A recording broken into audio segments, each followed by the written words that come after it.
another edition of PM Champ, helping you to prepare for the PMP exam.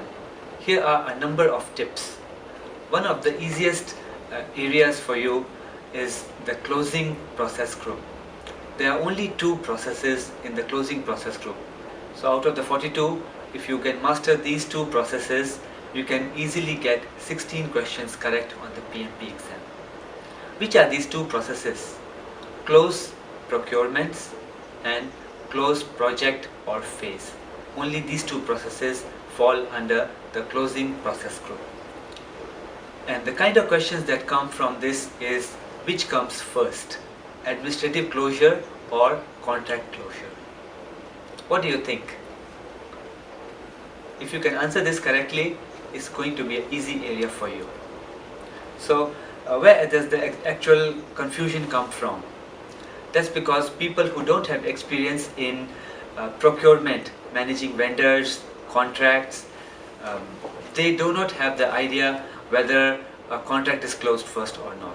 Or the second case of confusion comes from people who are only working in a subcontracting environment.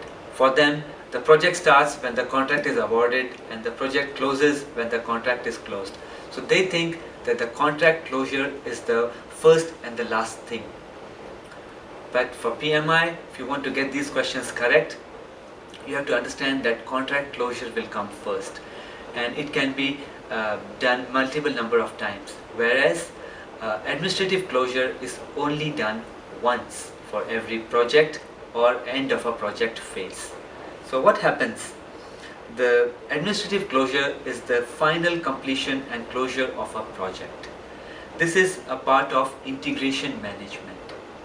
Integration management is the knowledge area, and the last process in this is called administrative closure under the close project or project phase.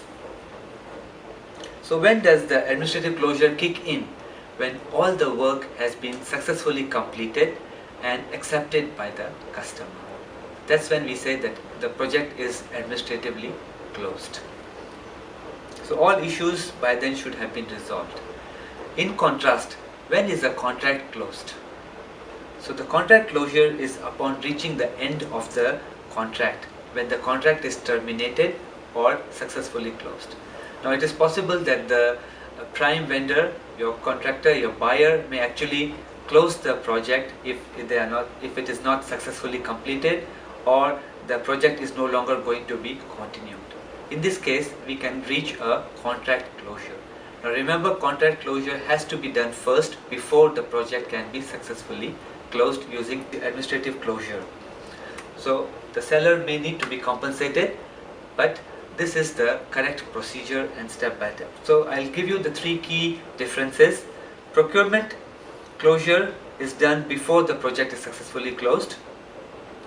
Procurement closure can happen multiple times in the life cycle of an entire project. Administrative closure is only done once for every project phase or for the project. Product acceptance is carried out throughout the close project or phase process, and the contract is closed in the close procurement process. If you can remember these key differences, it's very easy for you to get at least 10 to 14 or even 16 questions that come from the closing process group. So now let me give you a couple of mock PMP exam questions on this topic that will help you to see the difference and help you to prepare better. One of the first questions can be, who can authorize the closure of a project? Is it the customer? Is it the sponsor? Is it the project manager? Or is it the functional manager? What do you think? Well, the correct answer is the sponsor. Only the sponsor can authorize the closure of a project. The second question I'm going to give you is, you have reached the end of the project. To end a project, which process must be performed at the last? Number 1, verify scope. Number 2, close project or phase. Number 3, close procurement. Or number 4, complete project. So which of these 4 choices is correct? What do you think? I can give you a hint. The fourth option, complete project, is the wrong option because there's no such process like this. The other three, the first three choices are actually names of processes. The correct answer is B, close project of phase. This is the very last activity that will complete the project once you reach the end of the project. So remember, contract closure comes earlier, administrative closure or comes the last. That is when we can close project or close phase. So that's it. If you need more tips, head on straight to pmchamp.com and you can subscribe to the newsletter, get more questions sent to you by email. There are a huge number of tips listed on the website, and you can also take part in the PMP forum. The PMP forum is frequented by people who are actually preparing for the exam. So if you have any questions, you can actually post them there, and either the community or one of the moderators from the PM Champ group, the website, will assist you in answering your queries and helping you to prepare for the PMP exam. All the best for the PMP exam. See you soon.